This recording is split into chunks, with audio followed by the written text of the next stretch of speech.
sekarang ini ayolah Bapak azakumullah, karena kesyirikan merebak ya. Harus terus diulang nih masalah tauhid ini, harus terus diulang. Ya, bukan satu orang ustadz, satu orang dai, tidak, semua dai harusnya membahas sehingga orang paham. Mereka melakukan demikian karena kebodohan mereka, karena ketidaktahuan mereka, dan disesatkan oleh siapa? Oleh ustadz-ustadz dan kiai-kiai mereka. Gitu. Mereka nggak paham bahasa Arab. Kalau para dai ini mendakwahkan dakwah tauhid siang dan malam, kajian-kajian penuh marak dengan tauhid, ini saya orang paham. Gitu. Karena yolah bab azakumullah, ini miris. Karena zaman kita ini, itu zaman yang membutuhkan tauhid. Lebih besar porsinya dibandingkan yang lain. Ya, kesyirikan merajalela, kebid'ahan merajalela, kemaksiatan merajalela. 3 ini. Dan 3 ini yang melemahkan tauhid. Makanya ketika para ulama membahas tentang bab yang ketiga itu, babu man haqqaqa tauhida dakhala jannata bighairi hisabin wala adzab. Bab siapa orang yang mewujudkan tauhid dalam kehidupannya, maka dia akan masuk surga tanpa hisab dan tanpa azab. Kata para ulama, mewujudkan tauhid dalam kehidupannya harus menjauhi 3 perkara ini. Dia bisa meraih tauhid yang sempurna, harus menjauhi 3. Syirik, bid'ah, maksiat. Kalau kita mendakwahkan tauhid siang dan malam, insya Allah ketiga ini bakal redup. Antum lihat di zaman Nabi SAW. Nabi 13 tahun dakwah tauhid. Bahkan sampai di akhir hayat beliau, kita sudah katakan di bab yang, kalau nggak salah ya, di bab ke-20-an. Ya, atau bab ke-25, 28. Tentang masalah al-ghulu fi salihin. Babu fi anna sababa kufri bani Adam. Wa tarkihim dinahum al-ghulu fi salihin. Bab sebab kufurnya anak Adam. Dan mereka meninggalkan agama mereka karena mereka gulu terhadap orang-orang saleh. Di situ Nabi menyebutkan, jangan jadikan apa? La taj'alul kubur masajid fa inni anhaakum an dzalik. Jangan kalian jadikan kubur-kubur sebagai tempat ibadah karena aku melarang kalian. Itu 5 hari sebelum wafatnya Nabi SAW. Tauhid. Gitu. Sedikit kemaksiatan yang terjadi di zaman Nabi. Sedikit. Kemaksiatan terjadi sedikit. Kebidahan nggak ada. Apalagi.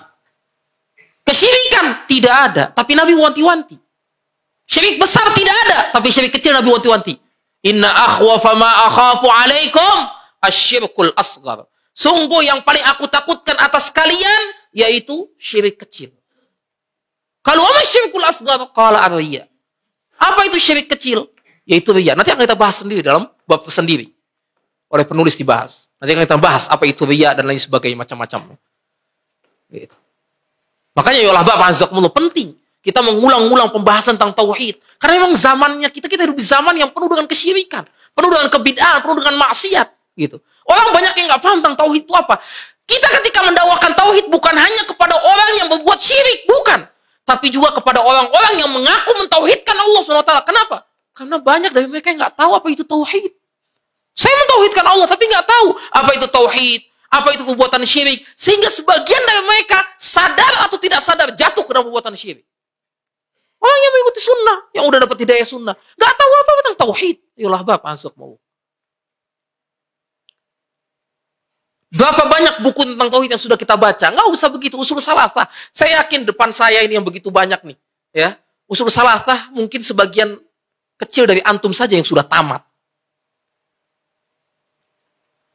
Usul salasah udah pada tamat belum? Nggak usah tamat dulu deh, punya bukunya nggak? Punya bukunya nggak? Ini tahapan yang pertama sebelum kita masuk ke sini nih sebenarnya. Kitab tauhid. Itu. Makanya ini penting, pembinaan tentang tauhid ini penting. Bukan masalah yang remeh ini ayolah Bapak azakumullah. Bukan masalah yang remeh. Ini masalah yang besar berkaitan dengan keimanan kita kepada Allah SWT. Karena yang dipelajari di situ adalah zat yang Maha Esa, yang Maha Kuasa, yaitu Allah Subhanahu wa taala.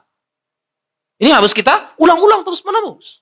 Nggak bisa kita cuman 1 kali, 2 kali, ya, satu momen tertentu. Harus terus, siang dan malam. Nabi SAW nggak berhenti berdakwah sebelum yang lainnya. Bukan berarti kita meninggalkan pelajaran tentang fikih sholat, fikih jual beli. Bukan. Tetap kita ajarkan itu kepada umat. Tapi fokus porsi terbesar, tauhid. Gitu. At-tauhidu awal law kanu ya'lamun, kata para ulama. Tauhid dulu yang paling pertama, paling asas kalau seandainya mereka ketahui. Karena ini yang berkaitan dengan kesyirikan dan lain sebagainya, kebobrokan umat dan lainnya. Dan satu umat gak bakal baik kalau tauhid mereka gak baik sama sekali. Itu. Jadi jangan pernah sekalipun kita meremehkan tentang masalah tauhid. Ya, tauhid lagi, bosan kita Ustaz tauhid mulu. Ya sudah, kalau antum bosan, antum sudah paham belum tentang tauhid?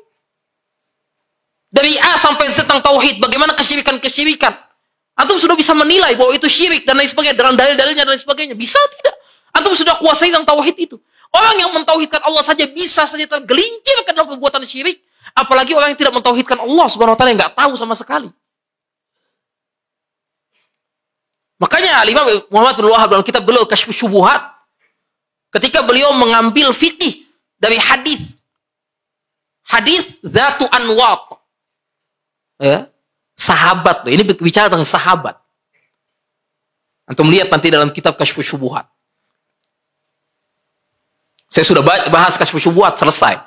So, Salasa sudah selesai, Kasyfus Syubuhat selesai, kita tauhid yang belum selesai. Nah, itu mesti diulang-ulang itu. Beliau mengatakan, seorang alim bisa jadi terjatuh ke dalam perbuatan syirik. Ini faedah yang beliau ambil dari mana? Dari kisah para sahabat Nabi.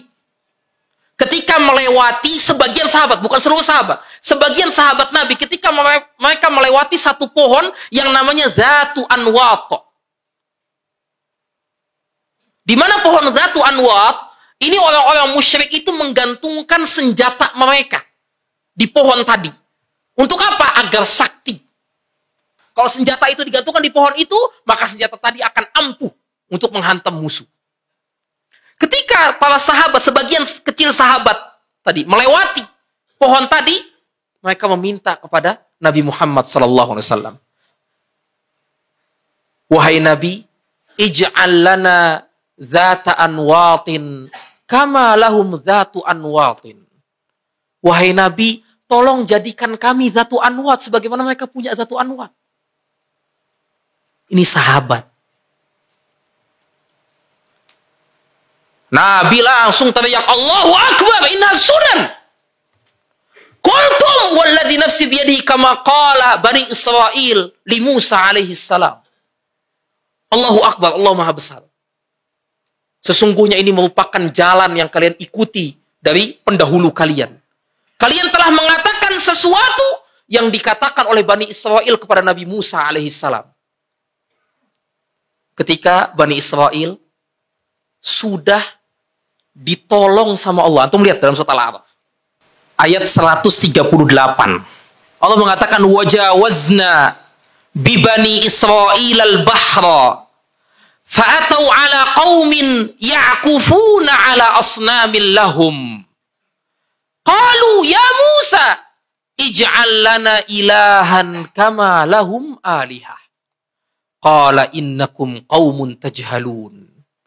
Ketika kami sudah selamatkan Bani Israel dari kejaran Fir'aun, bayangin. Udah selamat nih, Allah yang selamatin. Dibelah lautan oleh Nabi Musa AS dengan kekuasaan Allah Subhanahu wa taala. Mereka selamat. Fir'aun ditenggelamkan dengan bala tentaranya. Setelah itu mereka melewati satu kaum yang mereka menyembah Tuhan selain Allah. Apa kata mereka? Ya Musa, ij'al lana ilahan kama lahum alihah. Wahai Musa, jadikan kami Tuhan sebagaimana mereka punya Tuhan. Allahu Akbar. Bayangin tuh. Bani Israil ini udah diselamatin sama Allah Subhanahu wa ta'ala.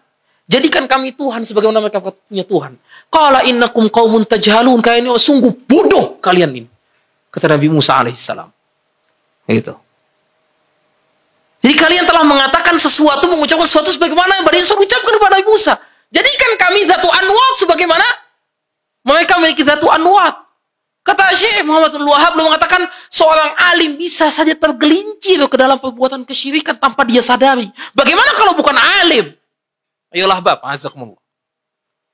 Maka ini pentingnya tauhid yang mesti kita ulang-ulang terus-menerus siang dan malam, gitu. Makanya antum juga jangan jangan bosen. Buku baca tauhid dari awal sampai akhir, ulang lagi dari awal sampai akhir, gitu. Jangan bacanya pas mau kajian baru buka buku. Gitu. Ditanya ini nggak tahu, ditanya itu nggak tahu. Penting ayolah Bapak, azakumullah.